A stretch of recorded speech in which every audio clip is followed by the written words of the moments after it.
This momentous, tragic, sad evening because it looks as though President Nixon is going to resign tonight. Mr. Nixon at this hour is at the White House preparing for a talk he will give on television later this evening.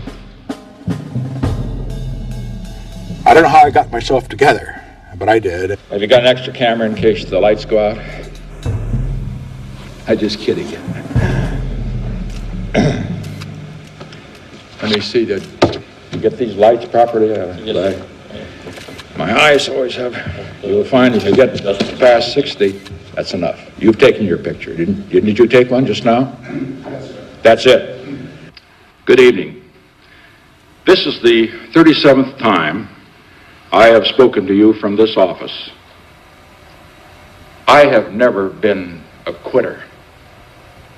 To leave office before my term is completed is abhorrent to every instinct in my body.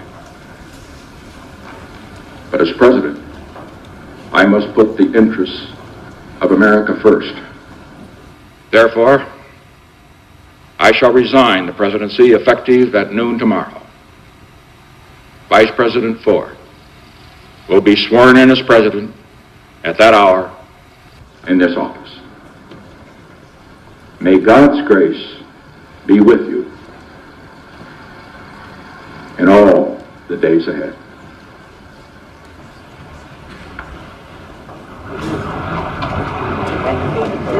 Richard Nixon has resigned as the 37th President of the United States. What is history going to say? How is it going to judge Richard Nixon?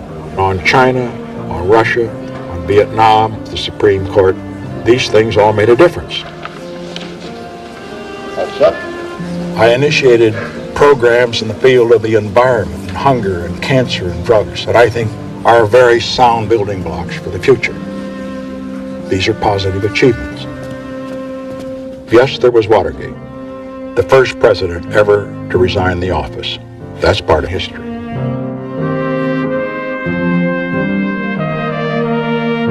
The problem is that historians are going to grab an hour of tape when these tapes come out. And if you listen to a snippet of tape, you're going to form an impression of this man that's going to be wrong. So sometime, hopefully, there will be a historian or a committee of historians who will listen to all the tapes and go into all the archives and then come out and say Richard Nixon was the strangest collection, the strangest paradoxical combination of any man I ever heard of. And they'll be right. Yeah, not really though, eh, John? Documented liar there, John Ehrlichman. Convicted perjurer, John Ehrlichman. One of Nixon's top 2 or 3 guys at the White House. And still trying to muddy the waters even years after. Even though it's all come out. Because the Nixon tapes reveal a really quite straightforward character, I think. I mean, Nixon is pretty consistent. Consistently duplicitous. Consistently rude, consistently paranoid, and mean-spirited and bullying, and just basically an all-round douchebag. There's no avoiding it, I think. I want to talk all about Nixon and his downfall, the Watergate scandal, because it's just such an incredible story of hubris. You know, someone at the pinnacle of power, arrogant, conceited, haughty, and then for one reason or another, usually due to faults in their own character, they're brought down, destroyed, suffer a reversal of fortunes. Well, the story of old Tricky Dick has that in spades. You know, going from master of the free world, arguably the most powerful man in the world, to one of the most vilified political figures in all of American history. And all of it caught on tape, banging himself squarely to rights. It's brilliant. So before we start this deep dive on Richard Milhouse Nixon and his fall from grace, I just need to say that this was recorded over Skype with my mate Dan back in spring 2016. It was actually one of the first things I ever tried recording. So the audio is a bit Skypey in places. So apologies in advance. Alright, with no further ado, here we go! Alright, well I thought we could start with another epic fail of history. People like, great victories and great leaders but also the great losers, the great failures. Another one, big one, is Richard Nixon. People that probably weren't even around back then, still aware that he's the only president ever to have resigned the office, ever to have been disgraced so completely so utterly that he had to leave office, that he was impeached, or was going to be impeached, which means he could actually be removed from office and then prosecuted, because the president has got immunity. That's a key thing to remember, but not if they've been impeached. Yeah, So, obviously, yeah, I remember for us it was Clinton. Clinton won in the 90s. So that's when I hear about impeachment and stuff, that's I automatically think about that scandal. Nixon is just synonymous with Watergate, and I don't know really anything about the Watergate scandal. I don't know really anything about Nixon. I don't know too much about the second half of the 20th century, to be honest. Oh, cool. Then, yeah, well, this story, I mean, drags it all in. It starts with like a burglary, just a normal burglary, and it ends with dragging in Vietnam, Russia, like all world affairs, and like the FBI, the CIA, and, well, in the end, the most powerful man in the world is destroyed by it. awesome. So yeah, it's a crazy up and down story, and really complicated. That's the thing I'll say from the outset. Yeah. There's so many names. I'm going to try really carefully to like not just have lists and lists of different names of people. Try to keep it to the main few protagonists. There's another thing. It's funny you should mention Clinton, actually, because the idea of perjury comes in. Right. As you know, perjury is lying under oath in court or any sort of legal proceedings. If you lie, that is a crime. Yeah. Perjury, and you will have perjured yourself. And that was the problem with Clinton. He said he did not have sexual relations with that woman. Yeah. I did not have sexual relations with that woman. And well, it depends if you think what they did was sexual relations or not. And you know, most people would say it was, but if you're a lawyer, you could sort of spin it. Yeah, it was.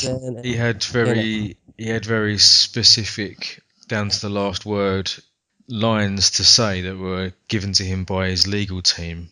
Clinton. Yeah, classic lawyer politician stuff. Yeah, you can say this. You can say, if you say these exact words in this order, then technically you won't be perjuring yourself. Yeah.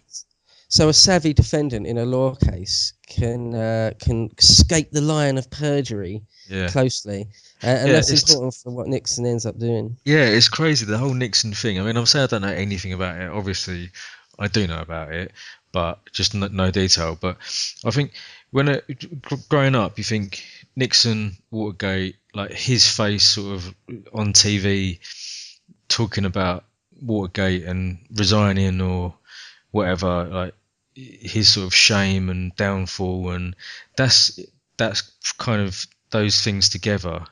Whenever you think Nixon, you like paranoia, all that kind of stuff. But then when you see him from earlier in his career, like say you watch a documentary about, I don't know, John F. Kennedy or something, and you see Nixon earlier in his career when he was, you know, vice president for years and years, I think, and like he was, you know, a very successful politician, right? He was like, in his early days, under Eisenhower's VP. Right, that's right, yeah. And so, he was an up and coming star. He like nailed some commies in the 50s. Right, okay, yeah. Alger Hiss and in the McCarthy trial era sort of thing. Yeah.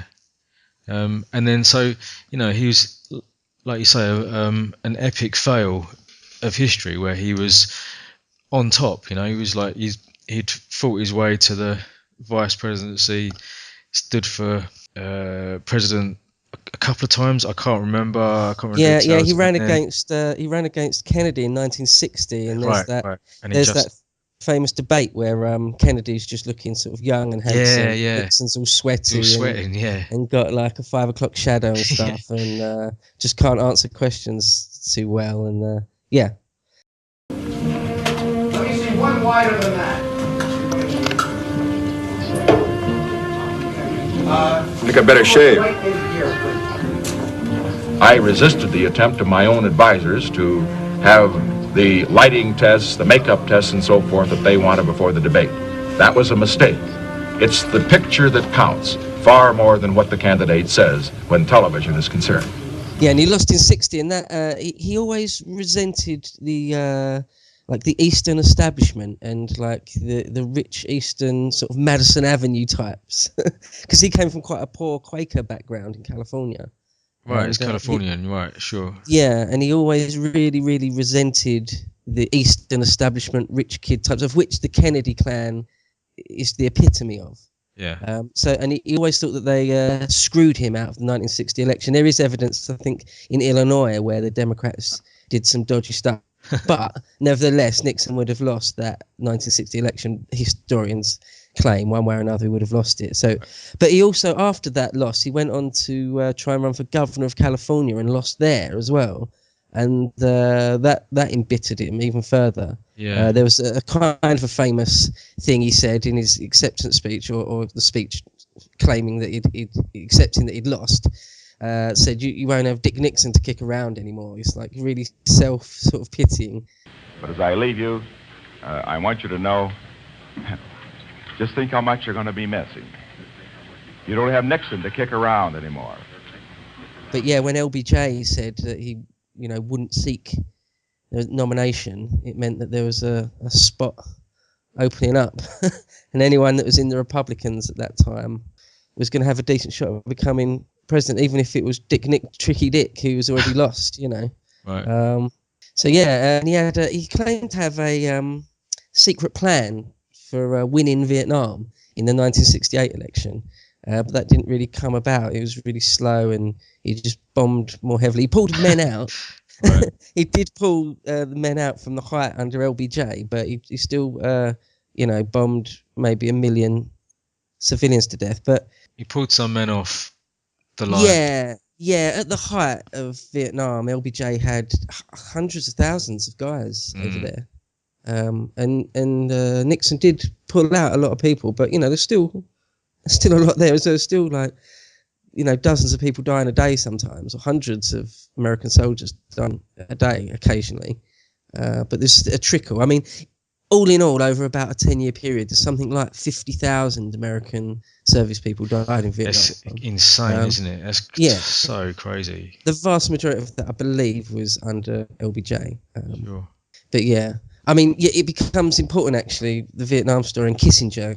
Kissinger was Nixon's man in charge of foreign policy. Mm-hmm. And this story, it's good that you don't know, actually, because I have to explain it completely from scratch, which is good for our listeners. Mm.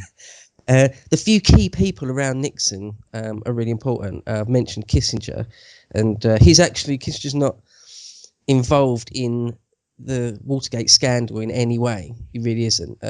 But he's still on the periphery of things, and he'll come up. The other two guys that are probably of the most importance are Haldeman and Ehrlichman. These two really, really close aides. Haldeman is Nixon's chief of staff, and that is your first mate as president. He's the guy, your first gatekeeper.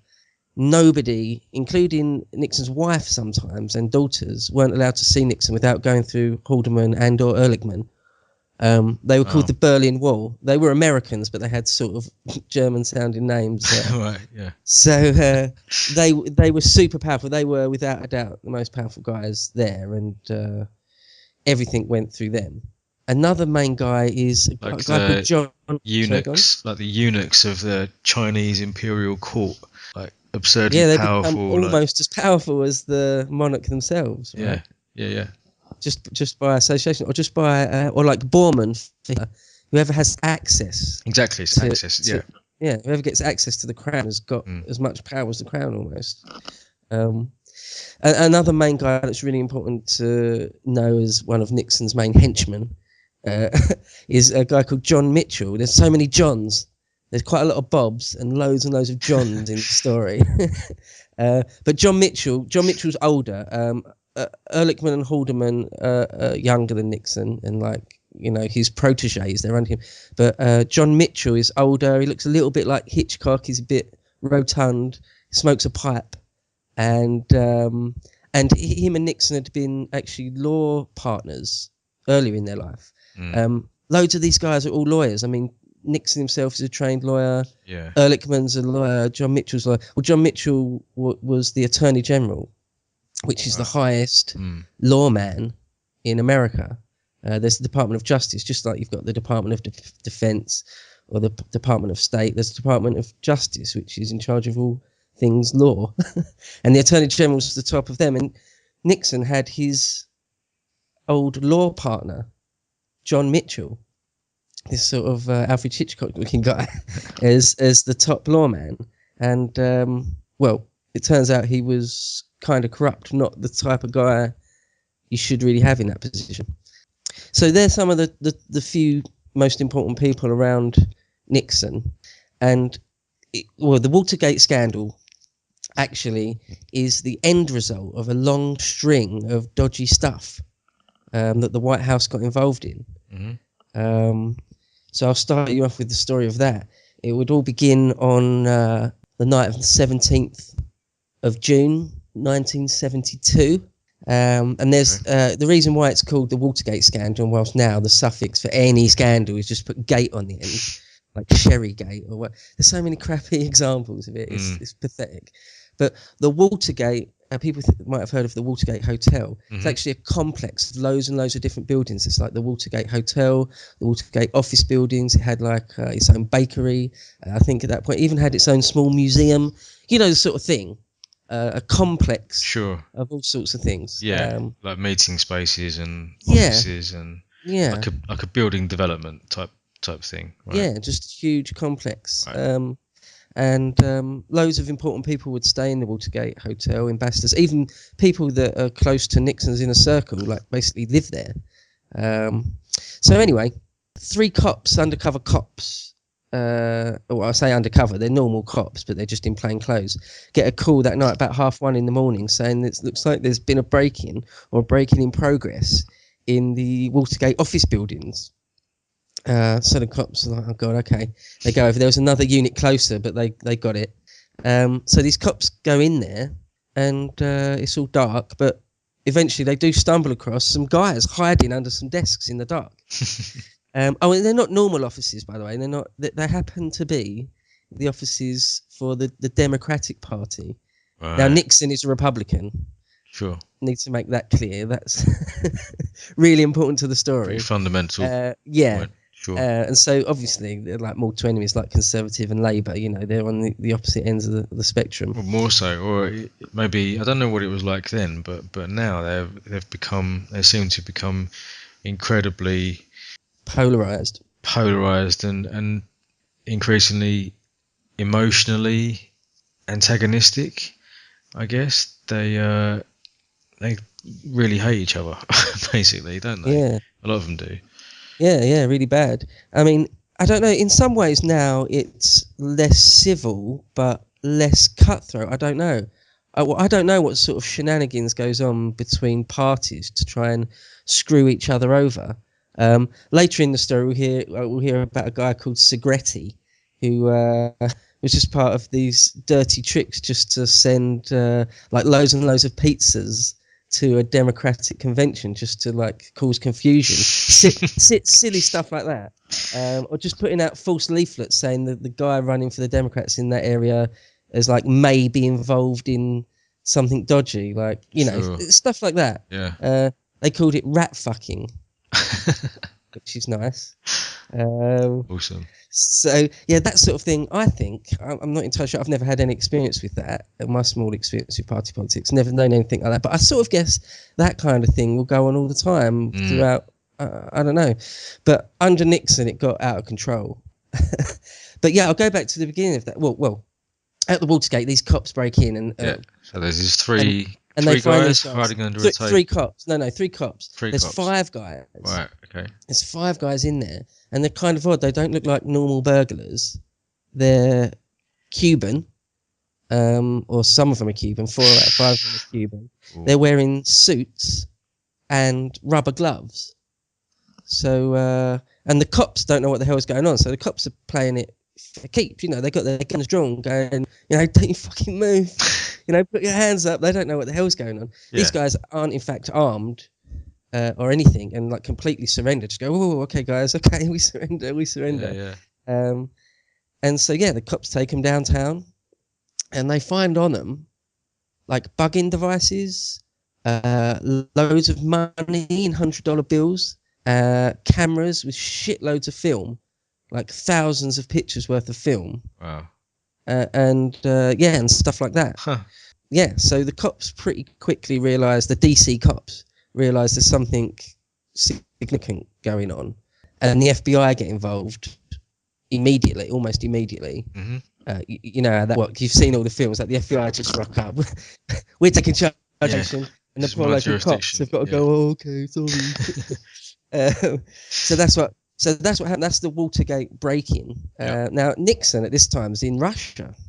That night, he's just brokered a pretty important sort of foreign affairs coup of going over to Russia, and he even did an address to the Russian people on Russian telly.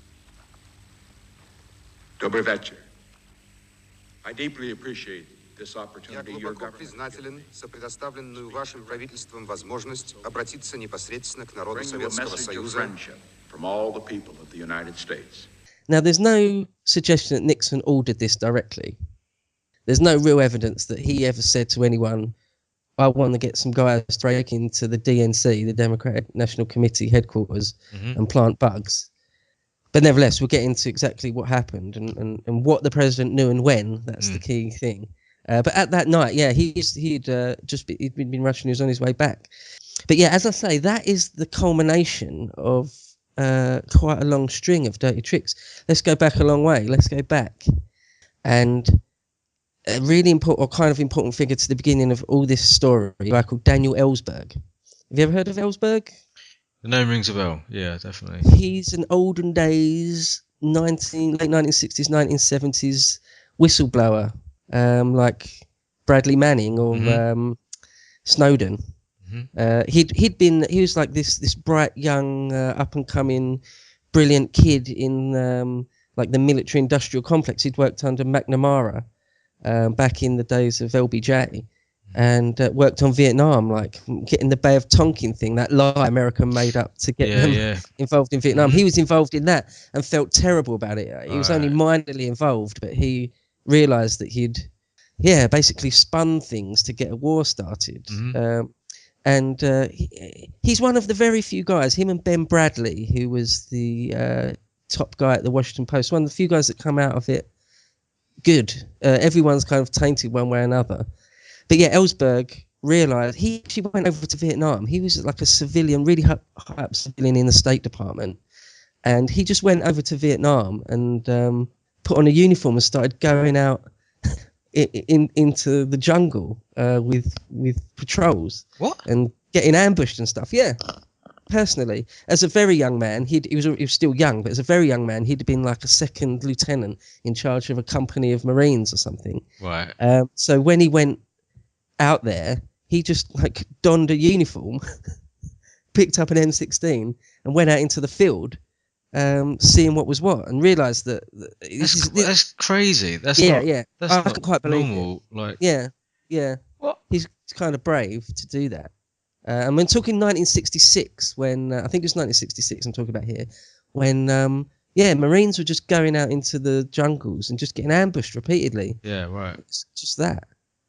So Ellsberg came to the conclusion that this sort of guerrilla counterinsurgency war is unwinnable.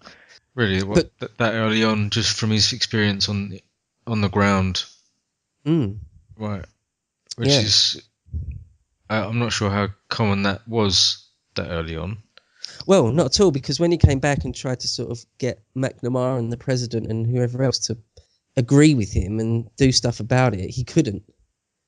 And he felt really impotent. And there's one story, he said, he had a wife who was really anti-war, and he went on a protest with her once and a couple of things like that. But he realised what he'd done was just terrible and broke down crying once in a toilet cubicle, just crying, he said. And he'd left the government. So this is a few years later, sort of late 60s. He'd gone to work for the Rand Corporation, and after that, the Hopkins Institute. These are like think tanks that sort of tell government what their policies should be, the sort of thing. Yeah, sure. And he released or leaked these sort of sensitive papers about the war and about all sorts of things, even I think sort of nuclear strategies and stuff like that. and it was called the Pentagon Papers. So yep, heard about that. Ellsberg and the Pentagon Papers, they're the two things. So, of course, now this happens under Nixon. The Pentagon Papers get released under Nixon. But, of course, Ellsberg was doing all this stuff under LBJ and even Kennedy. So it's actually, if you think about it, a headache for the Democrats. But because it happened on Nixon's watch, and Nixon is a bit paranoid, or very paranoid, Nixon was just outraged by it. I don't know, it's hard to get your mind around being in charge of a country and having really sensitive leaks happen, how that would be like maybe a bit of a personal affront, or I don't know, you just feel like you've been stabbed in the back or whatever. I don't know, but especially in those days, it is Cold War stuff, remember? They actually were genuinely at risk of being bombed by fleets of nuclear bombers at that point. So, yeah, it's obviously going to get increased tensions, isn't it? It's sensitive. You don't want your military secrets getting leaked out by just like this one guy, even if he's got intentions. He sort of becomes your enemy. That's certainly how Nixon and everyone around him saw it. It's like this Ellsberg, this son of a bitch who we gave sort of top clearance to, who is like, you know, at a really young age, super high up in the State Department. He's just stabbed us all in the back. And it was sort of known that the Brookings Institute had even more papers that hadn't been released yet.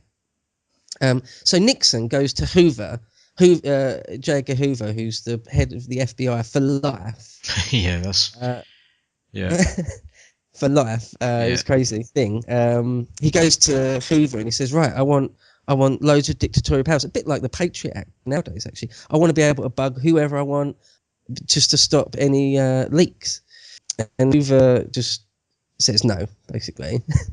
Hoover just says, or at least he says no publicly, and privately doesn't want an imperial presidency. I think he says something along those lines. So basically the FBI aren't going to like hunt down Ellsberg or anyone like him. So Nixon decides, this is where it all starts going a bit skew with. Nixon decides he's just going to set up his own people to do that sort of thing. He's just going to set up his own whatever you want to call it. Yeah, like plumbers. To hunt down, investigate, bug, unnerve anyone that he wants. The New York Times began publishing today the first in a series of 47 volumes of top-secret Pentagon tapes relating to the war in Vietnam. The papers, leaked by defense analyst Daniel Ellsberg, reveal a systematic pattern of government lies and American involvement in the war.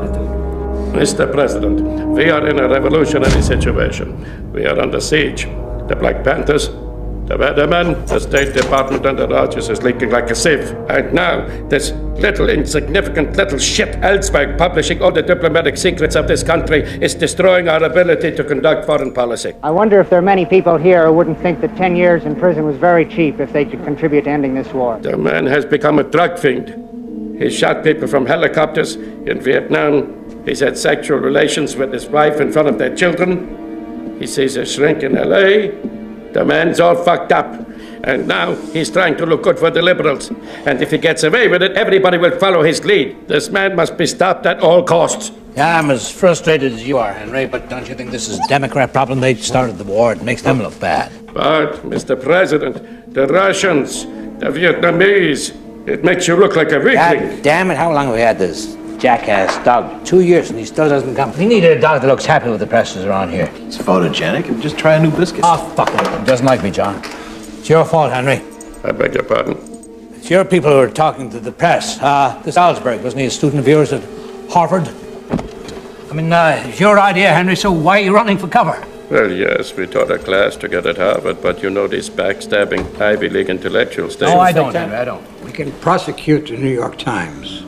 Go for an injunction. Yeah, but it's not bottom line going to change the goddamn thing, John. The question is, how do we screw Ellsberg so bad it puts the fear of God into all leakers? The other issue is, how the hell do we stop these leaks once and for all? Now, someone is talking to the press. We've got to stop these leaks at any cost, Henry. You hear me? Then we can go for the big play. China, Russia. Sir, if I might. Go, Chuck. We can do this ourselves. The CIA and the FBI aren't doing the job. Now we can create our own intelligence unit right here inside the White House. Well, why not? Our own intelligence capability to plug the leaks? Yeah, like plumbers. Plumbers. I like it. I like the idea. But is it legal? Has it ever been done before? Oh, sure. Lyndon, JFK, FDR. I mean, Truman cut the shit out of my investigation of the Hiss case back in '48. What he did was illegal. You know, this kind of thing, you gotta be brutal. A leak happens, the whole damn place should be fired. Really, I mean, you do it like the Germans in World War II. If they went through these towns and a sniper hit one of them, they'd line the whole goddamn town up and say, you know, until you talk, you're all getting shot. Really, I think that's what has to be done. I don't think you can be Mr. Nice Guy anymore. Well, just whisper the word to me, Mr. President. I'll shoot Ellsberg myself. We're not Germans. Yeah. Ellsberg's not the issue. Pentagon Papers aren't the issue. It's the lie. It is a lie. Yeah. Remember, John, back in '48? Nobody believed Alger Hiss was a communist except me. Well, they loved Hiss like they loved this Ellsberg character. He was their kind Ivy League establishment. I am not and never have been. Mr. Hiss is lying. Mr. Hiss. I was dirt to them. Nothing. And Dick kicked the shit out of him. I wouldn't have if Hiss hadn't lied about knowing Chambers. The documents are old and out of date, just like these Pentagon Papers. The key thing we proved was that Hiss was a liar. Then people bought that he was a spy. It's the lie that gets you. All right, Henry, we're gonna go your way. Crush this Ellsberg same way we did his. There is no other choice, Mr. President. We're gonna hit him so hard you look like everything that's sick and evil about the Eastern establishment.